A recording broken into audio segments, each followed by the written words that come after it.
संदिग्ध आतंकी उमेद का कानपुर कनेक्शन आया सामने। कानपुर में बताए जा रहे उमेद के रिश्तेदार। कानपुर कनेक्शन आने के बाद पुलिस सक्रिय। लखनऊ में महिला के साथ हुई चेन स्नेचिंग की घटना। सड़क पर जा रही महिला से बदमाशों ने चेन लूटी। सीसीटीवी कैमरे में रिकॉर्ड हुई पूरी वारदात। मथुरा के थाना कोसीकला इलाके में खूनी संघर्ष में एक युवक की मौत हो गई, 6 लोग घायल। आरोप के मुताबिक एक पक्ष के 10 से ज्यादा लोगों ने दूसरे पक्ष पर किया था हमला। गोरखपुर पुलिस ने जिले के सक्रिय मोस्ट वांटेड बदमाशों पर शिकंजा कसने की कवायद की शुरू। एसएसपी ने जिले के 33 फरार कुख्यात बदमाशों की गिरफ्तारी को लेकर 25-25 हजार का नाम घोषित किया। शाहजहांपुर में पुलिस ने अपराधियों पर की कड़ी कार्रवाई। 24 घंटे में पुलिस ने 50 शराब कारोबारियों के खिलाफ केस दर्ज करते हुए 50 तस्करों को गिरफ्तार किया। 500 लीटर अवैध शराब और शराब बनाने के उपकरण बरामद। लखीमपुर खीरी में अवैध शराब माफियाओं के हौसले बुलंद। खुलेआम घरों के अंदर अवैध कच्ची शराब बनाकर शराबियों को परोसी जा रही है। बांदा में कार का शीशा तोड़कर चोरी की वारदात आई सामने। चोर कार का शीशा तोड़कर कार के अंदर से 50,000 रुपए, 2 लैपटॉप लेकर फरार हो गए। पुलिस मामले की जांच में जुटी। मथुरा में पुलिस ने बैंक के एटीएम को तोड़ते हुए युवक को मौके से रंगे हाथ पकड़ा। पूरी घटना सीसीटीवी में कैद। कानपुर में रेप के बाद युवती की हत्या मामले ने पकड़ा तूल। निर्भया परिवार की वकील रह चुकी सीमा समृद्धि कल्याणपुर पुलिस के साथ उस जगह पर पहुंची जहां युवती ने तोड़ा था दम। गाजियाबाद के मोतिया थाना क्षेत्र में पूर्व सभासद ने किया आत्मदाह का प्रयास। निर्माण कार्यों में लगाया अनियमितता का आरोप। पुलिस ने सभासद को हिरासत में लिया। ललितपुर में एक 3.5 साल की मासूम से रेप का मामला आया सामने। आरोप है कि पड़ोस के ही रहने वाले एक युवक ने बच्ची के साथ रेप किया। पुलिस मामले की जांच में जुटी। कुशीनगर के एक युवक ने ऐशो आराम की जिंदगी जीने के लिए अपने अपहरण की रची झूठी कहानी। अनजान नंबर से परिवार को फोन कर मांगी फिरौती। पुलिस की जांच में झूठे अपहरण की कहानी से उठा पर्दा। पीलीभीत में एक कछुआ तस्कर गिरफ्तार। कछुओं की तस्करी कर रेलवे स्टेशन ले जा रहा था तस्कर। कई धाराओं में केस दर्ज। फतेहपुर में प्रेम जोड़े को ग्रामीणों ने पीटा। बाद में मंदिर में कराई शादी। खकेरू थाना क्षेत्र का मामला। हरिद्वार में बीते 14 सितंबर को सिडकुल थाना क्षेत्र में हुई 30 साल की महिला की हत्या के आरोपियों को पुलिस ने किया गिरफ्तार। हत्या के दोनों आरोपी यूपी के बदायूं जिले के रहने वाले। यूपी आबकारी का चौंकाने वाला फैसला। अब घर पर रख सकेंगे शराब की सिर्फ 4 बॉटल्स। 4 से ज्यादा बॉटल्स रखने पर लेना होगा होम बार लाइसेंस। देहरादून में इंटरनेशनल एप्पल फेस्टिवल का हर्षिल के सेब किसान कर रहे विरोध। कोल्ड स्टोरेज की मांग को लेकर विरोध प्रदर्शन। हर्षिल घाटी में 4000 मीट्रिक टन सेब का होता है उत्पादन। टिहरी में NH-94 पर यात्रियों की सुरक्षा को देखते हुए नए स्लाइडिंग जोन के ट्रीटमेंट का काम शुरू हो गया है। लगातार मलबा और बोल्डर गिरने से बंद हो रहा था हाईवे। चंपावत में लंबे इंतजार के बाद आखिरकार जिले के चारों ब्लॉक्स में एसडीएम की हुई नियुक्ति। डीएम विनीत कुमार तोमर का कहना है कि चारों एसडीएम की तैनाती के बाद आपदा जैसी समस्याओं से निपटने में राहत मिलेगी। बदायूं में बेकाबू बैल ने एक शख्स को किया घायल। अस्पताल ले जाने के दौरान शख्स की मौत। उसहेत थाना क्षेत्र की घटना। अमरोहा में सरकारी एम्बुलेंस में ढहाई जा रही सवारी। सीएमओ संजय अग्रवाल ने दिए जांच के आदेश। थाना गजरौला क्षेत्र का मामला। रामपुर में प्रेमी युगल का वीडियो वायरल। बीच सड़क बारिश में डांस करते आए नजर। अंबेडकर पार्क इलाके की घटना। इटावा में 2 भाइयों ने मिलकर एक शख्स को जूते चप्पलों से और लाठी से पीटा। उसराहर थाना क्षेत्र का मामला। आजमगढ़ में पुलिस और बदमाशों में मुठभेड़। 2 25-25 हजार के इनामी बदमाश घायल। 5 अन्य को घेराबंदी कर किया गया गिरफ्तार। अलीगढ़ में नमाज पढ़ने के बच्चे के साथ मस्जिद में रेप। मौलवी पर लग रहा रेप का आरोप। थाना रोरावर इलाके की घटना। कानपुर में चोरों ने एक टीचर से की लाखों की लूट। घटना को अंजाम देकर आरोपी मौके से फरार। पिथौरागढ़ में 4.5 साल की बहन से रेप के दोषी को मौत की सजा। फास्ट ट्रैक कोर्ट ने 6 महीने में सुनाई सजा। गोरखपुर में चेन स्नैचिंग कर भाग रहे बदमाश गिरफ्तार। लूटी गई चेन को भी किया गया बरामद। बाराबंकी में बड़ी बहन ने की छोटी बहन की हत्या। मौत के बाद घर में ही दफनाया शव। पुलिस ने आरोपी बहन को किया गिरफ्तार। उन्नाव में 3 शातिर चोर गिरफ्तार। कब्जे से एक तमंचा, ड्रिल मशीन समेत कई सामान बरामद। बांगरमऊ थाना क्षेत्र का मामला।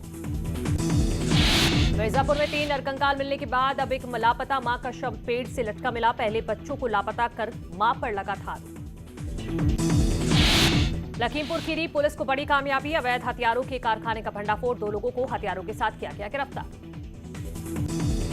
भदोही में लापता युवती का शव कुएं से बरामद। पुलिस ने शव को निकालकर पोस्टमार्टम के लिए भिजवाया। और आई कोतवाली क्षेत्र की घटना।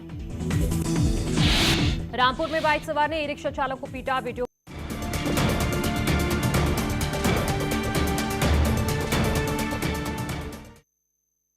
नमस्कार। न्यूज 18 ब्यूरो के ऑफिस में आज हैं कांग्रेस के प्रदेश अध्यक्ष गणेश गोदियाल और इस खास बातचीत में मेरे साथ होंगे न्यूज 18 उत्तराखंड के एडिटर अनुपम त्रिवेदी, इसके अलावा सुनील नवप्रभात, भारती सकलानी और सतेंद्र बर्तवाल। सबसे पहले गणेश गोदियाल जी, आपका स्वागत है न्यूज 18 ब्यूरो के ऑफिस में। जी नमस्कार, धन्यवाद। पहला सवाल यही कि 5 अध्यक्ष, 4 कार्यकारी अध्यक्ष और आप खुद भी अध्यक्ष, और ऐसे वक्त पे जबकि इलेक्शन बिल्कुल नजदीक है, बहुत बड़ी चुनौती है। जैसे कि आपने स्वयं कहा कि चुनाव बहुत नज़दीक है, चूंकि चुनाव बहुत नज़दीक था और ऐसे समय में बदलाव कर सबसे बड़ी चुनौती ये होती है कि उत्तराखंड की भौगोलिक सीमा के अंतिम छोर तक भी जो व्यक्ति निवास करता है उस तक हम पहुंच बना सकें। इसके लिए आवश्यक था कि मेरे साथ एक मजबूत टीम मिले।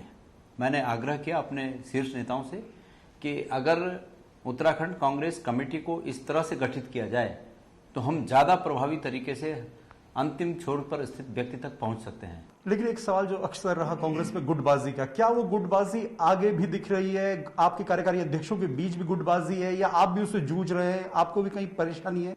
देखिए, मैंने कभी भी ऐसा महसूस नहीं किया। मैंने इसलिए महसूस नहीं किया होगा, ये भी हो सकता है कि मैं कभी कांग्रेस पार्टी को या कांग्रेस पार्टी के कार्यकर्ता के तौर पर मैं कभी इस चीज़ में विश्वास नहीं करता। कांग्रेस पार्टी की नीतियों को लोगों तक पहुंचाना, अतीत में कांग्रेस की सरकारों के द्वारा जो कार्य किए गए, जो जनता के हित में जो भी फैसले लिए गए, कार्य किए गए, वो तमाम चीज़ें जनता को समझाना, उन सरकारों में वर्तमान की सरकारों में जो फ़र्क है उसको महसूस कराना, यही हमने लक्ष्य रखा।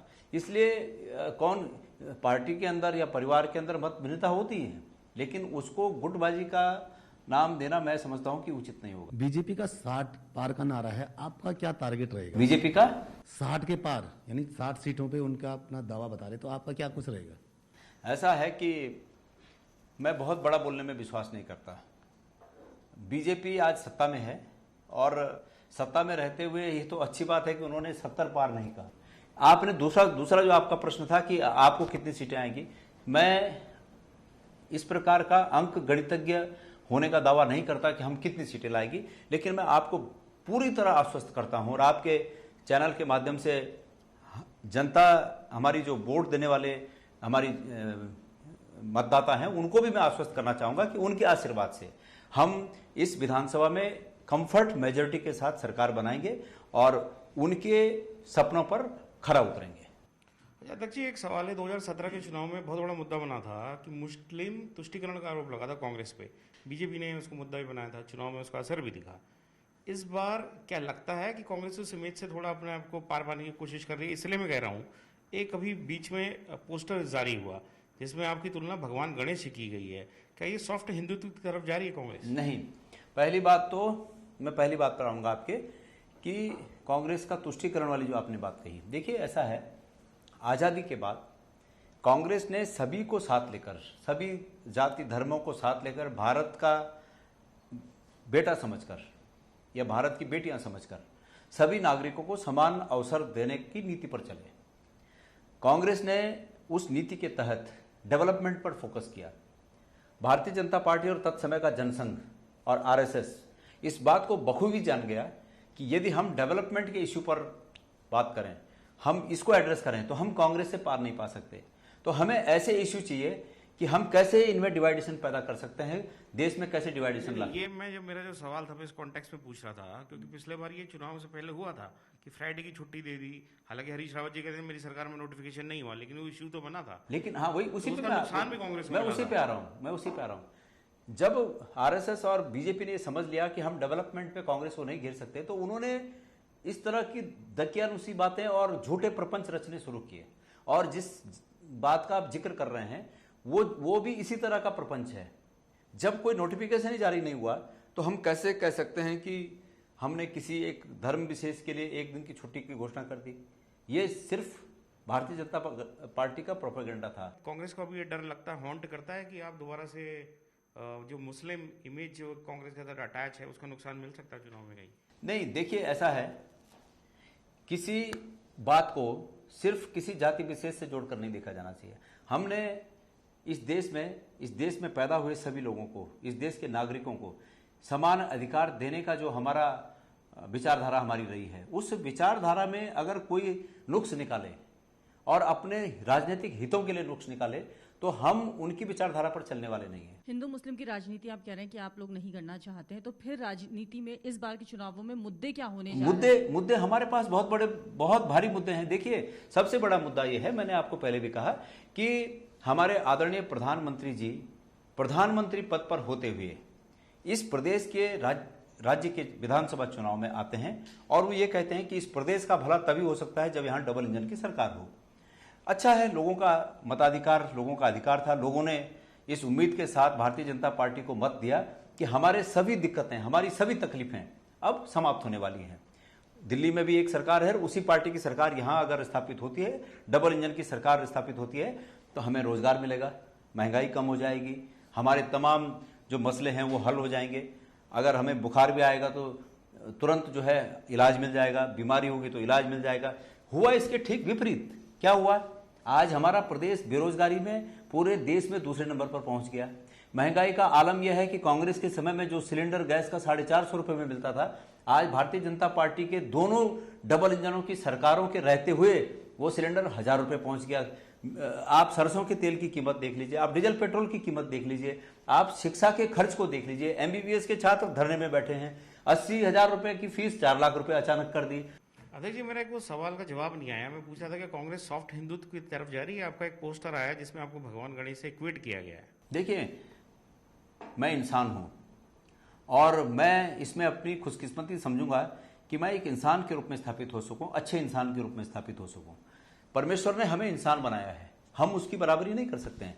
जिस पोस्टर की आप बात कर रहे हैं उसमें सांकेतिक रूप से ये दिखाया गया है कि मैं जो भी हमारे व्याप्त दिक्कतें हैं, भ्रष्टाचार, महंगाई, अनएम्प्लॉयमेंट, इन दिक्कतों पर मैं वार कर रहा हूं। ये सांकेतिक रूप से ये दिखाया गया है कि कांग्रेस पार्टी की मंशा इन दिक्कतों को वार करने की, इन दिक्कतों पर वार करने की है, इन इश्यूज को सॉल्व करने की है। वो सांकेतिक रूप से दिखाया गया है, वो किसी से तुलना के रूप में उसको बिल्कुल नहीं लेना चाहिए। हरीश रावत ने, मतलब जो कहा जाता है कैंप हरीश रावत, प्रीतम सिंह, हरीश रावत ने आपको प्रदेश अध्यक्ष बनाकर एक बड़ा गेम खेला है कि गणेश गोदियाल प्रदेश अध्यक्ष होंगे, मैं बैकग्राउंड में रहूंगा, कल बात आएगी तो मैं मुख्यमंत्री बन जाऊंगा। आपका अपने साथ एक पॉलिटिकल रिस्क है, खुद गणेश गोदियाल का खुद के साथ, कि नहीं कहीं फंसे तो फिर कैसे बचूंगा? देखिए, ऐसा है, मुझे प्रदेश अध्यक्ष आदरणीय सोनिया गांधी जी ने बनाया और राहुल गांधी जी से मेरी 2-3 बार मुलाकात हुई और उन्होंने इस लायक मुझे समझा, मैं उनका धन्यवाद देता हूं। जहां तक हरीश रावत जी की बात है, सिर्फ हरीश रावत जी नहीं, हरीश रावत जी, प्रीतम सिंह जी, किशोर उपाध्याय जी, नवप्रभात जी, सभी लोगों को पूछा गया और अंत में सभी की कंसेंस थी और उस कंसेंस के बाद ही मैं अध्यक्ष बना। बस एक बात ये आएगी, कांग्रेस अगर जीत के आती है, कोई एक व्यक्ति मुख्यमंत्री बनेगा। हरीश रावत, प्रीतम सिंह दोनों चाहते हैं कि हम मुख्यमंत्री बने और वो इस अपने स्टेक दोनों के, एक कैबिनेट मंत्री रह चुके हैं, 5 बार के विधायक हैं, हरीश रावत पूर्व सीएम रह चुके हैं। इस झगड़े में आपका एक अहम रोल होगा? मेरा अहम रोल ये होगा कि जो उत्तराखंड की जनता के लिए उचित होगा, ये मेरा रोल होगा। और जहां तक मुख्यमंत्री बनाने का इतिहास है कांग्रेस का, आप लोग मुझसे ज्यादा जानते हैं। तो अध्यक्ष जी, मान लिया जाए कि हरीश रावत और प्रीतम सिंह के अलावा तीसरा भी कोई आ सकता है? ऐसा है, इस पे हमने कभी सोचा ही नहीं। और अगर आप ये सोचते हो कि कोई और व्यक्ति इसमें रेस में है, तो मेरी नज़र में फिलहाल ऐसा कुछ नहीं है। हरीश रावत फाइनल है? नहीं, मैं फाइनल करने वाला मैं नहीं होता। फाइनल करने वाले, मैंने आपको प्रोसेस बता दिया, हमारा ये प्रोसेस है। ये अलग बात है कि वो हमारे वरिष्ठतम नेता हैं, हरीश रावत जी वरिष्ठतम नेता हैं, चुनाव अभियान समिति के वो अध्यक्ष हैं, उनकी अगुवाई में चुनाव लड़ा जाएगा। इसी प्रकार प्रीतम सिंह जी नेता प्रतिपक्ष हैं, उनका अपना रुतबा है, अपना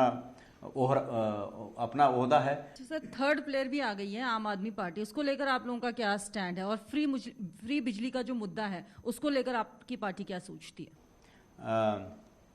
एक पत्रकार होने से पहले आप इस प्रदेश की नागरिक भी हैं। क्या आपको लगता है कि हमारे प्रदेश का मतदाता इन चीज़ों से प्रभावित होगा? मैं ये कहता हूँ, ये तो हमारी नकल कर रहे हैं। आम आदमी पार्टी ने जो 300 यूनिट बिजली देने की बात की है, हरीश रावत जी ने तो शायद 1.5 साल या 2 साल हो गए, इतना पहले कह दिया कि हम 100 यूनिट प्रति परिवार पर मंथ मुफ्त देंगे। भू कानून मुद्दा नहीं है क्या? निश्चित रूप में। भाई, जरूरत क्या थी इस सरकार को? ऐसे कानून लाने की जरूरत क्या थी कि औने पौने दामों में हमारे जमीनें बिक जाएं। और आज अगर मैं उत्तराखंड के पौड़ी गढ़वाल जिले का थलीसैंड विकास खंड का मूल नागरिक अगर मैं कहलाता हूं, तो इसलिए कहलाता हूं कि मेरे बाप दादा ने वहां पे मेरे लिए संक्रमणीय अधिकार के तहत जमीनें रखी और मैं संक्रमणीय अधिकार का भूमिधर हूं। तो जब अगर मुझे ऐसी छूट मिल जाएगी कि मैं कुछ भी औने पौने दामों में अपनी जमीनें, तो मेरी आगे आने वाली जनरेशन कहां से यहाँ की मूल निवासी रह जाएगी। तो ये सरकार इस कोशिश में है कि हमारा जो अतीत से हमें विरासत में मिला है उस विरासत को किसी तरह जाया कर दिया जाए। सर 2017 का जो इलेक्शन हुआ, प्रधानमंत्री नरेंद्र मोदी ने सारी रैलियां हरीश रावत के खिलाफ की, उनकी सरकार को टारगेट करके की और खासतौर पे ये भी कहा चाहे शराब हो चाहे माफियागिरी हो, वो सब कुछ हावी रहा, करप्शन हावी रहा बहुत जोर से। और प्रीतम सिंह कहते हैं कि करप्शन फ्री गवर्नमेंट होनी चाहिए। तो आपके अंदर कॉन्ट्रडिक्शन है कि भ्रष्टाचार के खिलाफ कांग्रेस लड़ने जा रही है, भ्रष्टाचारी आपके लिए मुश्किल बनेगा। सर आपने शराब की बात की, मैं तो शराब पीता नहीं और मैंने अभी तक जीवन में शराब जीभ से टच भी नहीं की है, तो मुझे पता नहीं। पर कोई एक ब्रांड का नाम चला था उस दौरान, जो भी था वो डेनिस था जो ब्रांड। मैं पूछना चाहता हूं कि क्या वो ब्रांड आज बंद हो गया? आदरणीय प्रधानमंत्री जी अगर कहीं से कोई मेरे इस वीडियो को और इस इंटरव्यू को उन तक पहुंचा दे तो मैं उनसे निवेदन करना चाहूंगा कि जिस पर अपने बड़ी जोर शोर से एक प्रधानमंत्री होकर इतने नीचे लेवल पर आप आए और आपने ऐसे हल्की चीजों पर स्टेट गवर्नमेंट और हमारे चीफ मिनिस्टर साहब को उस समय टारगेट किया, क्या आपने पलटकर कभी ये देखा कि वो ब्रांड उत्तराखंड में बंद हो गया कि चल रहा है? अफसोस की बात है कि ये सब चीजें राजनीतिक दृष्टिकोण से फायदा लेने के लिए झूठ फैलाने वाली बातें थी। लेकिन अध्यक्ष जी, ये जो सवाल है वो ये है कि कैंपेन में अब जो चुनाव मोड पे आप लोग जाएंगे, करप्शन इसमें मुद्दा होगा? निश्चित रूप में होगा।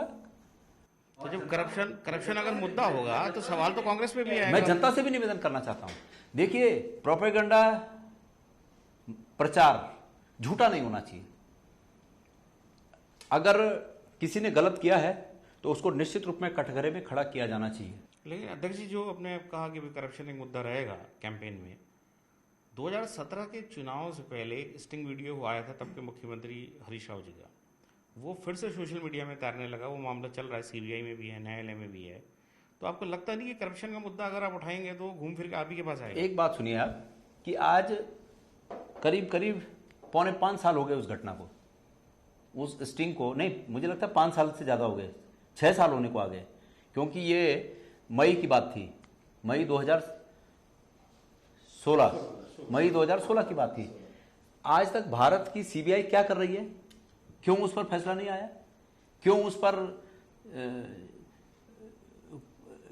नहीं कर पाए फिक्स चार्ज कि भाई ये गलत था? सच्चाई ये है कि क्या जिसको आप स्टिंग एक के विपक्ष में मान रहे हैं, किसी एक व्यक्ति के विपक्ष में जिस स्टिंग को आप मान रहे हैं, क्या ऐसा नहीं कहा जा सकता कि जिन्होंने वो स्टिंग किया वो खुद उस स्टिंग में फंस गए, वो खुद पैसे लेकर वापस आने की कोशिश में थे? क्या इसको इस रूप में नहीं देखा जाना चाहिए? मैं तो यही मानता हूं। पर सर एक जो सवाल है कि बागी जो अभी बीजेपी के अंदर है वो कांग्रेस के बड़े नेता हैं, उसमें हरक सिंह रावत हो, यशपाल आर्या हो, सुबोध उनियाल हो, वो अब अंदर खाने की बात मानी जाती है कि 2022 से पहले वापस आएंगे।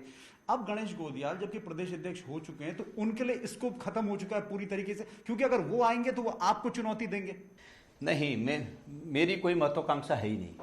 मेरी महत्वाकांक्षा कांग्रेस को सत्ता में लाना है और मेरे लिए कोई चुनौती नहीं है। चुनौती उसके लिए होती है जिसने अपने लिए टारगेट फिक्स कर रखा हो कि मुझे वहां पहुंचना है। जब मेरा कोई टारगेट फिक्स नहीं, मेरा एक ही टारगेट है।